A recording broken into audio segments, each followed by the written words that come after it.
There you go. What's up, Hey, T Smalls? what's going on, Mr. Palmer? How you doing, sir? We're doing pretty good. Welcome to Let's Talk Under the Tree. We have the man, the myth, the legend, the modern day Satchmo himself, Mr. Paul Taylor in the house. Mr. T Small, show him some more love. Man, we talking under the tree. We Thank here you guys so live. much for having me. Yeah, well, yeah, you here. We here live in the studio. He's in his studio. T Smalls, you in your studio. But Yes, guess what? sir. We all here. Happy Labor Day weekend to everybody across the United States and overseas. Thanks for joining us. And we love everybody. We're going to talk to Mr. Taylor and see what he's up to these days, ladies and gentlemen. And here we go. I'm gonna go, right straight to it. I seen you at the Jacksonville Jazz Fest. I'm not sure when that was. It was a few years back. When was the last time you played out here this way? It probably was that time it was like on the land right by the beach, Yes, yes. Yeah, It's like yeah. been a a free while. concert. Yes, yes. Yes, that was probably Been a minute. about 4 years ago. The last time was about 4 years ago, Right, and with Jakeem Joyner, we did like a right, co. If that was it, that was the last time. right. So And yeah, that was like yeah, they had this real nice series going with free concerts like during the summer, and I've actually done two with Jakeem, and just real fun. I love Jacksonville, Florida. I like playing period wherever. So yeah. when I seen you play, I said, you know what? That's a bad man. Yes, Yeah. he is. Yes, he is. Your style is like smooth like cocoa. I mean, everybody, every jazz artist and on the sax, y'all have your own style, but yours is like smooth like cocoa, no cream, no sugar. Alrighty, sounds good to Yeah, me. Thank you right, so much. right. And my co-host, he really was not into jazz, and I had him at the concert with me about 4 years ago at Jack's Beach. What you think about that, Mr. Smalls? Man, lovely, man, lovely, lovely. I enjoyed it, man. I really enjoyed it, man. You are a phenomenal sax player, man. Thanks, T Smalls. Appreciate it. To piggyback on what he said, I tried some lessons with the sax about 10 years ago. I tried blowing that thing. I just couldn't get it out. It's just like it's almost like anything else. When you first try it, it's going to be hard and daunting, but you just got to stay with it, and then as you keep, just find your way with it. Takes time, like practice, like anything else. Like you guys doing your nice smooth, broadcast. It take me a second to do that really smooth, like you guys too. So Yeah, because I tried blowing it. And it seemed like I was blowing into nothing. I didn't have any notes come out of nothing. yeah, it takes a bit. It does take a bit. And just like thankfully I started young and got a number of years of fundamentals and just going through the rigors of practicing and being in bands and working on everything, embouchure and facility and exercises and arpeggios, scales and all that, and then getting into jazz. And so it just all amalgamated into one thing and just coming up and kept at it, and here I am. I'm talking to you guys. Oh, I appreciate that. I appreciate it, man. Who do you Appreciate it. who do you kind of look up to? I know I referred you to the modern day Satchmo, but I'm sure you have an old school artist from back in the days that you like to listen to or who influenced you. Oh, absolutely. When I first got the jazz bug, and then shortly after that, my big influences were of course the late Grover Washington Jr., David Sanborn still kicking it pretty good. Mhm. Like groups like Tower Power, Quincy Jones. He had an album at the time called Mellow Madness. So when I heard, and that introduced the Brothers Johnson. So Patrice Rushen, the Bricker Brothers, Earth, Wind, and Fire. Those are like probably the really biggest influences on my little career, and that really kind of inspired me. Because when you played at the Jazz Fest in Jacksonville, I mean, you couldn't hear this part, but a lot of folks were saying, "Who in the world is that?" Yeah, and I gave away one of your CDs. I never got back, of course, but it is what it is. Well, you already know the reason why you ain't got it back, man. You know what I'm saying? The music speaks for itself, bro. For Right, real. right, right. Me and my co-host was talking backstage before you came on. If you play that sax, I'm gonna just go over his house and just slap him because, after you hear your style, there's nothing else to do but slap him. All right. How's your how are you making it, with this COVID thing? I know a lot of your artists are, you can't really tour right now. And what are you doing? You can't perform. I mean, just in hibernation, basically. How are you coping with that? It is difficult. It has its challenges. It has been challenging. Um, you know, on the other side, that's one of the some of the cons. Thankfully, and on the pro side, I've been getting into golf the last few years. So after the first couple months of quarantine, when it kind of loosened up a little bit, then I started golfing a little bit on the outdoors with some friends. It's outdoors, you're spread out and stuff. You have your own cart, so that kind of helps me and with the spare time. And of course, I'm always practicing here in my studio. I do admit I've kind of been slacking on my online virtual concerts. Like I really haven't done one live yet. I've done like one just live to tape, and then I share it. But I need to kind of get that going more. Kind of been a little lazy in that part. But yeah, it has been kind of difficult not to perform live. But at the same time, I've also I work on my own stuff for gearing up for my next release. It's been overdue. So and I can announce with you guys first time I am officially in production for my next CD project, which is going to be number 12, my 12th CD. So it's going to be a second, but definitely in production of that. So hopefully maybe by spring next year we'll hopefully have a new PT CD, new project. So. But guess what, Mr. Taylor? The cast of Let's Talk Under the Tree, we haven't forgot about you. And already. Your fans, we haven't forgot about you. You still love, bro. Thank you so much. Yeah, most definitely, man. Hey, album number 12, man. It's going to be very interesting, man, to see what you put down on this one. Absolutely. Right. A lot of artists, that sing, of course, they write lyrics, I guess, but what you do, you play, with a musical instrument. How is it hard to do an album when you just, I guess, playing notes? You have to have a certain skill set to do that. Yeah, I know what you mean. Like, basically, like, a lot of, it's good and bad for me, but because it's like more vocal, it's like a vocal world. Like they really got the love and like, all the big sales and pop and rock and like, it's all about the singing, or playing guitar, unfortunately us like instrumentalists, we're not up there as far as the, it's like getting the market share of the general public. So, but but in the other way, that's all I've been trained to do. So the notes are my words, and I just stay in my lane, and I try to make the best melodies I can. And after doing it for a while, I've been doing it for a second, so it's just what I do. So I don't really think about, it's not really that hard as far as like I don't stress out as much as I did like on my first recording. Like I just lay it on the line, let it speak for itself, and the notes has happened. That's what I do. So I have been getting in more. My last few CDs. I really like. I'm not really a vocalist per se. I did want to sing one time, and I did that on my debut CD. I sang Chic, "I Want Your Love," the cover. But since then I've had oodles of different guests appearing like vocalists, like Regina Bell, and I sang with Peeble Bryce. I played with Peeble Bryson on his records and stuff, and just Maxie Priest. I covered Tender Love, and so I leave the vocals to like the professionals. But the last few years, I do pretty good on like just vocalists, like just syllables and stuff.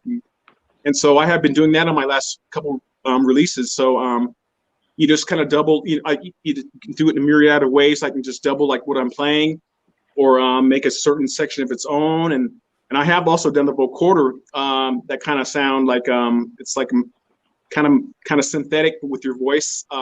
Even years ago, on like 6 or 7 albums ago, I might have been the first. I don't know. I might have been one of the first to do that on vocoder, but on a jazz record.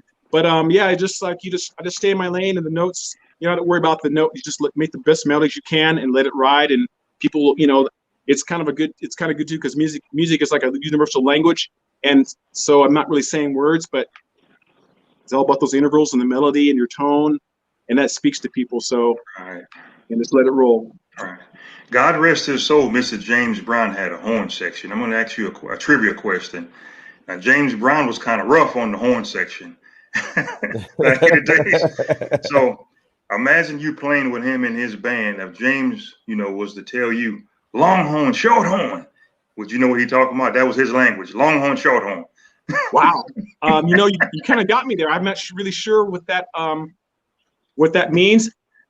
Maybe at first when he first said it, I was thinking maybe he wants like a tenor sax, which is like to me a longer horn, versus Macy Parker played the alto, which is a shorter horn. Or so I'm thinking either like the dimension of the horn size, like he wants that, or maybe he means like a long solo, like a long horn, like play a long solo, go for it, let's stretch out, or he just wants a little snippet, just a little short solo. So I don't know. I'm thinking you're one of those two. Nobody knew what James was really talking about. I'm just, since you're a horn player, I just wanted to ask, just in case. Hey man, I go with the one he just said, man. It might go for a long solo and then the short solo. You know what I'm saying? Hey man, I need my long horn and short horn, man. You know what I mean? It sounds good to me. Exactly. And sometimes, I hear, obviously, like, the great James Brown, of course, like some of the stuff he kind of mixed up his words. So you couldn't really understand what people say. Like that stuff. Like, it's like, what are you saying? But it was like classic. James Brown, what are you going to say? Yeah. That's all. Long horn, short horn. Yeah, there you go. Yeah, and he was a classic guy. If you don't mind, give us a little clip or something. Whatever you want to do. You got some fans on here. You don't want to hear a little something. You don't have to do a concert, but do what you do. Just okay. I'll do whatever you want to do.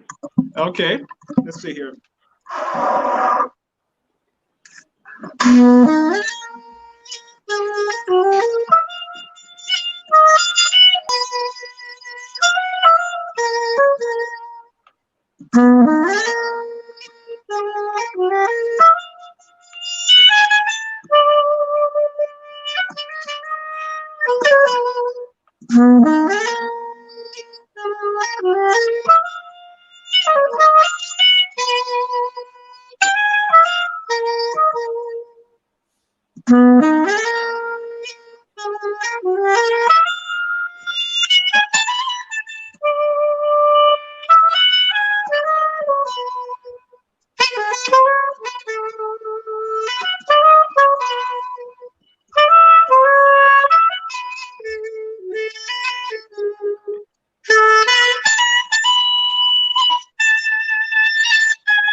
That's it. That's it.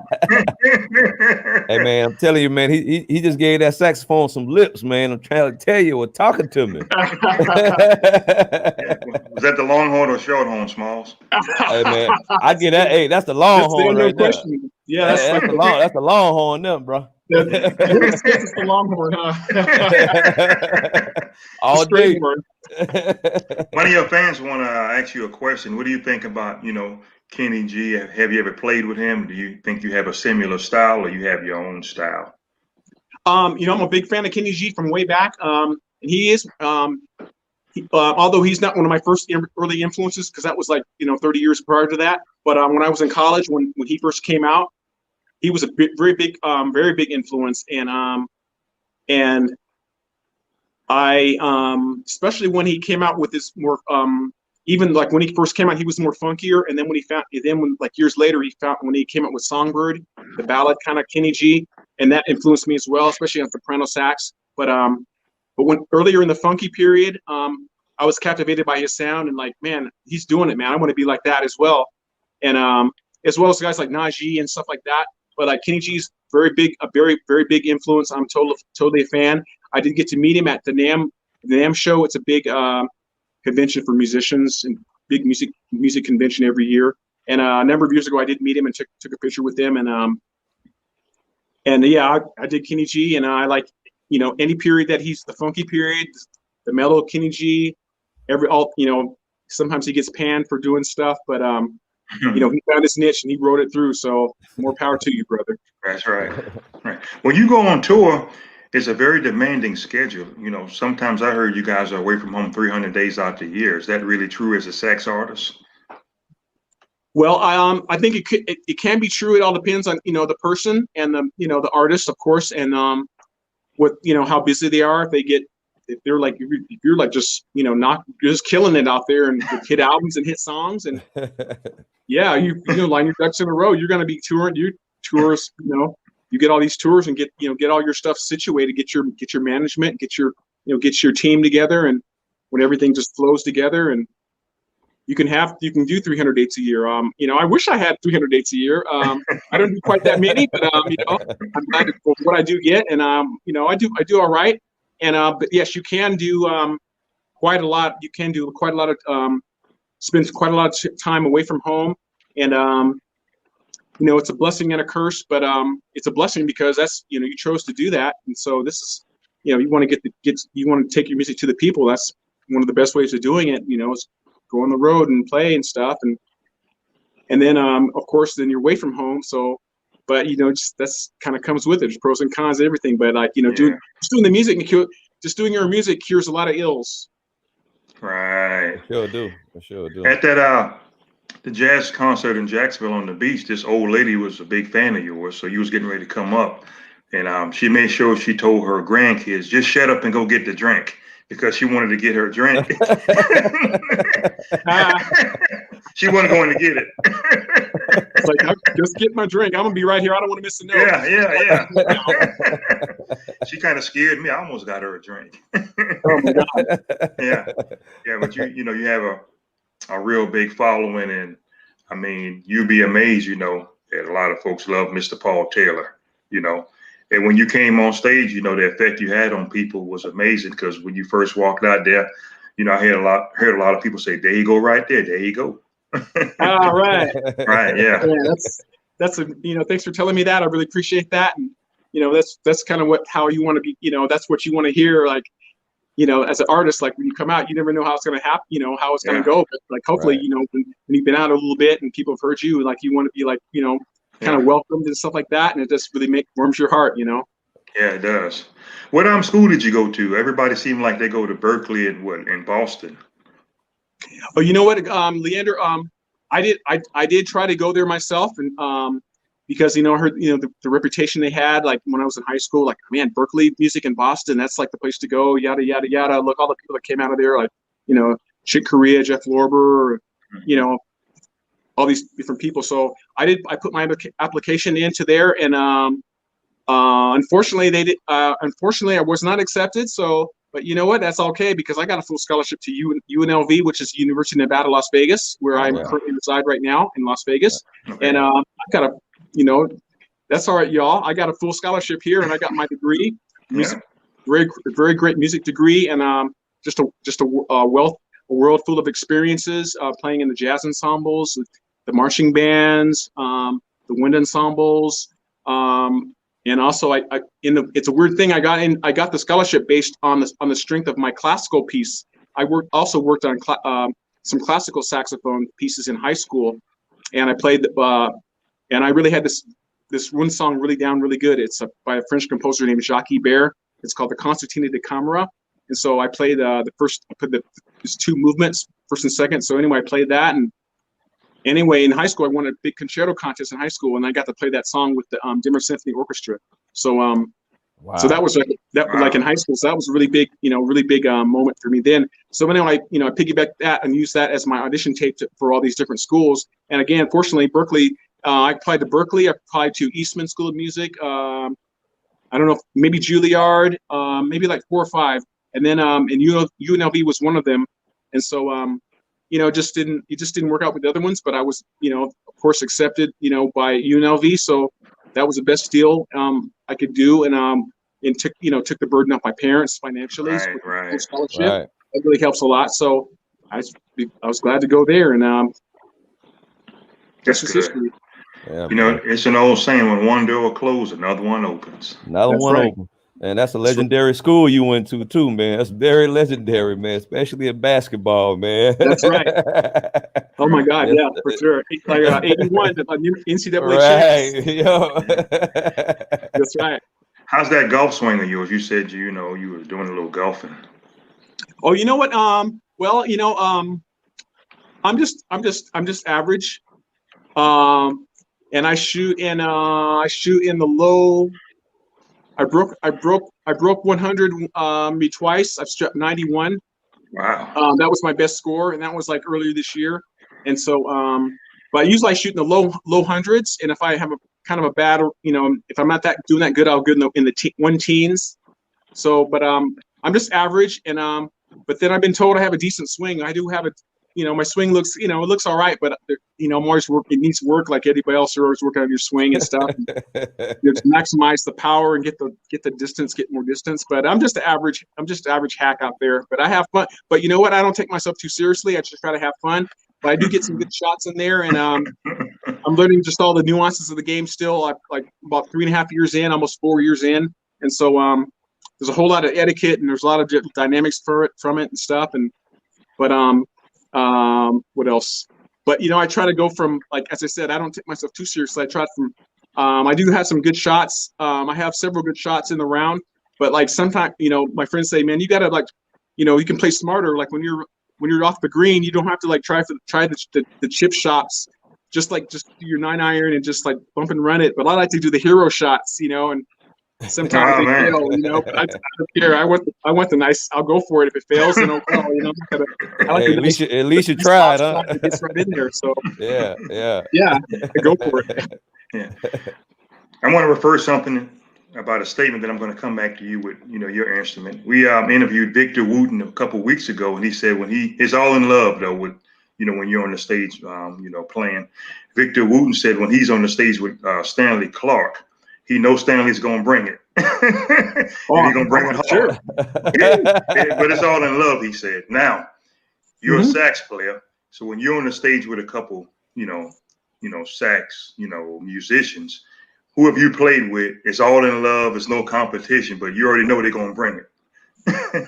Oh, absolutely. Oh, of course, that goes without saying. Like I think it happens in any, it happens in anybody's, in their work of their field that they work in. Like if you're working with their contemporaries or counterparts, say anchormen is with their, like say it's like on a news show, they have an anchorman and a co-anchors. I'm sure that everything's copacetic, but like, each one wants to do good and present do their part, and the other guy wants to do their part, a person, and and the same thing, with me. And over the years, of course, I've done like little package tours, and like with and I am doing one currently. Even from last year, we had a really good successful package called Sax to the Max, which is Michael Langton, Vincent Ngala, and myself. So it's like a three power packed 3 saxes in one show. And so we kicked it off last year and had really good success, and we got it off the ground, and it's really fun. And we're as you said, it's all about love and just the camaraderie. But at the same time, I watched. Obviously, I've been around the block a second playing, and I'm the oldest. I'm the oldest one in the group. Then Michael's been around a little bit less than me, but he's been around as well too. And then Vince is like he's been around a little bit now, but he's more new. He's a little bit newer in. So, but obviously, we're when we play together, it's all about like giving the best show for the people, and like especially on the songs we have our own. Well, like we come together, we're all playing on each other's. We'll play on each other's, one of each other's songs for just intermixed during the show. But then we do, and then each one of us does their own solo, little solo pieces and stuff. Right. But like we're all going for blood, man. I go for I don't mean that's but I'm going for they're going for blood too, so they're doing the best they can, and like so there's some natural even game. I mean sometimes I'll just fess up. There is some gamesmanship that happens when you're doing that. I think with anything, but sometimes you have to just talk it over, and if something's bothering you, like let it out and say something. Like, hey man, like they'll be you're taking more time, man. Don't go over in the song or whatever. Let's keep all the equal time, whatever. Just little stuff like that. I'm going to the audience too, or every person, you just gotta be individual, but for the whole, there's some gamesmanship, definitely. Yeah, right. When I see you play, it's two of y'all that I like to see. I like to see you and Richard Elliott. Y'all gonna come hard. Oh my God, yeah. I have played with Richard in a package situation. It has been a number of years, probably over 10 years ago. But we did have one called Grooving for Grover, and that was with Jeff Lorber, Richard Elliott, myself, and oh my God, one more person, I believe. It might have been just us three. Okay. But I'm sorry. My apologies to whoever I'm forgetting, but that's okay. It was a while back, but I did get to play Richard, and oh my God, we were he brings it too, man. He's going for blood, man. Yeah. You can tell Richard I said this. I don't think he'll get offended. The first time I seen him play live, I say, "What this white boy doing, blowing like this?" Oh yeah, even real. He's so soulful. Yeah, it's like goes beyond, whatever it is. He's got it. Yeah, I said, man. And he likes to lift up his sax in the air and show off with it a little bit. His style. When he does that, yeah. Absolutely. You know what I'm talking about, yeah. So what's next? So what's next for you? Where can everybody find your music at these days?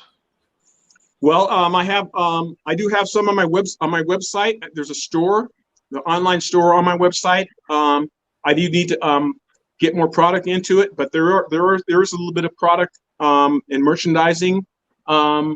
And again, I apologize. I have to get it's from a few albums back, some T-shirts from different T-shirts. A couple of different photographers have made some T-shirts, and I made them into T-shirts. And there's some swag, some prime time, even magnets, pens. There's T-shirts, and I do have some. I think the Burning CD I do have there. I need to update it and get some more of the product on there. So I have the online store. Of course, I have we all have the Amazon.com. Thankful Amazon that you can buy, look up any given record, or you can order it, or, buy it new or used. And also there's Apple Music. We have, this is just streaming now, Pandora, Apple Music. The other one I forgot. But just purchasing it, you can, the first ones I mentioned. All right. Okay, that's pretty good, man. You got it down. But you basically in the business that you're in, you're really self-employed. So is it a constant grind to keep going? What keeps you going? You know what? Oh my God. What keeps me going? It's just that. Because it's my music, and it's that's the main thing. It's this is I wanted when I was in high school, and Grover Washington, David Sanborn, Patrice Rushen, Tower Power, Quincy Jones. When I saw hearing those guys do their thing, I was like, that's what I want to do too. So then, when I got to this point, I'm living my dream. So that keeps me going. That I'm man, dude, you're doing what you wanted to do 40 years ago, whatever, yeah. 50 years, 40 years ago, 45 years ago. So, don't let us flip out too much now. Hey, I'm proud to say I'm 60. I'm proud to say, no shame. I turned 60 in April, and that keeps me going. It's my own thing. So it means if I was playing for somebody else, say if I didn't get to be Paul Taylor, if I was a sideman playing for someone else, that would be a different story. But I would still be thankful I'm playing music, because I love music, but it means so much more when you're doing it for yourself, when it's your own music. That keeps me going. Lord bless it, man. 60 years old, you did something right. Thank you. Right. Oh yeah. Back to Kenny G. I didn't realize he was that old. Yes, I believe so. He's probably got a couple years on me. So we're in our 60s. Yeah, he's about 65, 66. Yeah. Right. And I didn't know Peter White was around 66. We've been listening to you guys a long time, and we didn't really realize, you guys were that old, All right. Music just keeps us. Music is timeless, man. It's timeless. You don't even think about the age no more. You're just thinking about the good music that's coming along. That's right. That's exactly right. So the years just kind of after a while, the years just keep going by and by and by. And like, you know what? I was like, man, there was a time I was like, I got my record deal when I was 35, and then like, like I got my management like a couple years later, and then like, and I was kind of like conscious. I was self-conscious about like how old I was. Like, man, I'm like 38. Like, and like, I didn't want to tell my age. I like. If people like, well, how old are you? Like, well, I'm as old as you want me to be. I would say that for a second. And then like,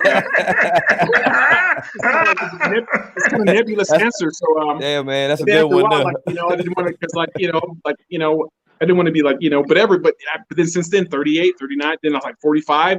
Man, I'm 45 now. Then like, now 15 years later, now I'm 60. So you know what? It's no shame now. I'm proud to say what I am, and so. But the years do roll by. Like you just kind of go with it. Just go with it, and just the life. That's the goal in life. You have your goals. You work for your goals and stuff, but don't forget to enjoy each day.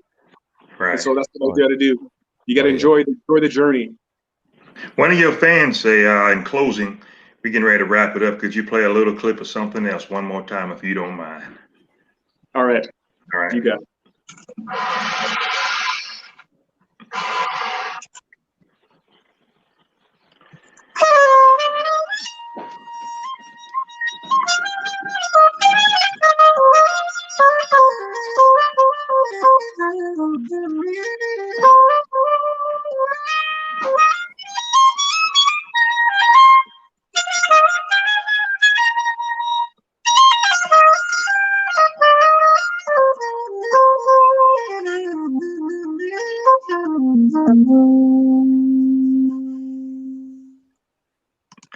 There you go, the modern day Satchmo, Mr. Paul Taylor. Yes, indeed. Yes, indeed. You got anything else to say, T. Smalls? Oh man, it's just a pleasure, man, to to interview you.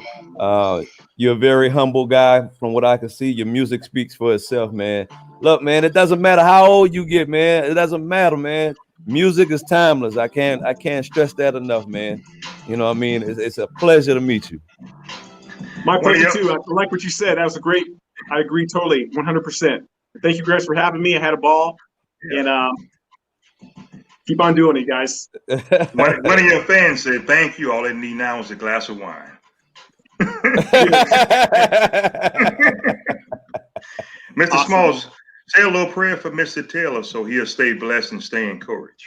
Yes, sir. Yes, sir. Thank you, God, for this day. Thank you for allowing Mr. Paul Taylor to take time out of his day to join us under the tree. Please continue to bless him in his future endeavors. Amen. Amen. Amen. Mr. Taylor, stay on for about 20 seconds while we log off, and we're going to give you an official thank you, and we'll let you go on your way. But everybody, thanks for listening to Let's Talk Under the Tree. I'm myself, Mr. Palmer, Mr. Smalls, and Mr. Modern Day Satchmo, Mr. Paul Taylor in the house. We had a good time. Don't forget to wear your mask. Stay safe from the coronavirus and be careful. Put your seatbelt on going to work this whole week, and happy Labor Day weekend. And we'll catch y'all next time. Thanks for listening to Let's Talk Under the Tree.